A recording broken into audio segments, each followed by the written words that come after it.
આજના જમાનામાં લોકો પોતાનું દુઃખ છુપાવવાના પ્રયાસ કરતા હોય છે અને નાના બાળકો પણ આજના જમાનામાં સ્ટ્રેસમાં રહેતા હોય છે। ત્યારે એઆઈ ટેકનોલોજીના માધ્યમથી એક ડિવાઇસની પેટર્ન તૈયાર કરવામાં આવી છે, જેનાથી બાળકોથી માંડીને મોટા તમામ લોકોની સ્થિતિ અંગે જાણી શકાય છે। કોને બનાવી આ પેટર્ન, શું છે તેનો ઉપયોગ, ત્યારે આવો જાણીએ।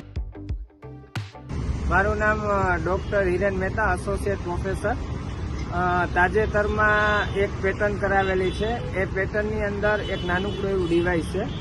આ ડિવાઇસના મદદથી એઆઈ પાવર સપોર્ટ આસિસ્ટન્ટ કરીને પેટર્ન રજીસ્ટર કરાવેલી છે, જેની અંદર બે મુખ્ય વસ્તુઓ એ છે કે જે વિદ્યાર્થીઓ જે ભણતા હોય, અત્યારે ગુસ્સો મોબાઈલના વપરાશના યુગથી, મોબાઈલના યુઝથી જે છે એનામાં ગુસ્સો છે કે હેપીનેસ, એટલે કે સુખી છે કે દુઃખી, એ એઆઈ પાવર ટૂલની મદદથી આપણે જાણી શકીએ છીએ। એટલે સૌપ્રથમ મેં રજીસ્ટર કરાવેલું છે।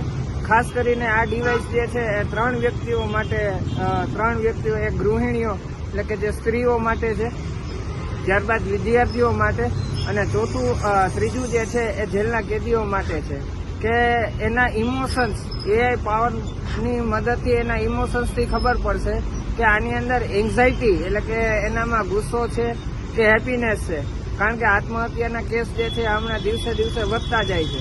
તો આ ડિવાઇસ એવી રીતે પેટર્ન કરાવેલ છે કે જેની અંદર વોઇસ જે છે એનો લેશે અને એના ફેસ એક્સપ્રેશન ઉપરથી આપણે જે છે એ જાણી શકાશે કે વિદ્યાર્થીની અંદર હેપીનેસ છે કે પછી જે છે એ દુઃખ છે। છેલ્લા આપણે 5 વર્ષથી વિદ્યાર્થીઓ ખાસ કરીને કોર્પોરેટ વર્લ્ડની અંદર કામના બોજાના હિસાબે જે છે કામ કરતા હોય, ત્યારે એના ઇમોશન્સ કેવા હોય એ આપણને ખબર નથી હોતી। ઘણી વખત એવું થતું કે આપણી યારે ચા પાણી નાસ્તો કરતા હોય અને બીજે દિવસે આપણે ન્યૂઝપેપરના માધ્યમથી અથવા તો છાપામાં વાંચી કે આ વ્યક્તિ આત્મહત્યા કરી લીધી। એટલે મારું જે ડિવાઇસ જે છે એ એવી રીતે પેટર્ન કરાવેલું છે કે જેની અંદર એ પેટર્નની મદદથી, એઆઈ ટૂલની મદદથી દુઃખી છે કે સુખી કોઈ પણ કામ કરતા હોય તો એ આપણને ખાસ ખ્યાલ હોવો જોઈએ। બાળકોના ઇમોશન્સ આપણને ખ્યાલ નથી હોતા, ઇવન મોટા વિદ્યાર્થીઓના પણ આપણને ઇમોશન્સ ખબર નથી હોતા।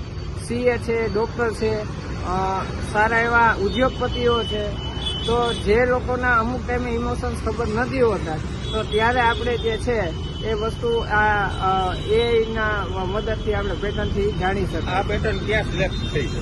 આ પેટર્ન જે છે એ ભારત સરકારની અંદર પેટર્ન જે છે એ રજીસ્ટર કરવામાં આવેલી છે અને હવે એ ડિવાઇસ જે છે એ વધીને 7 થી 8 મહિનામાં જે છે એ ડિવાઇસ જે છે એ બની જશે। પણ ગૌરવની બાબત એ છે કે હું મેનેજમેન્ટ ફેકલ્ટીમાંથી આવું છું અને સૌ પ્રથમવાર જે છે મેનેજમેન્ટ ફેકલ્ટીમાંથી મેં આ ડિવાઇસ જે છે એ પેટર્ન કરેલું છે।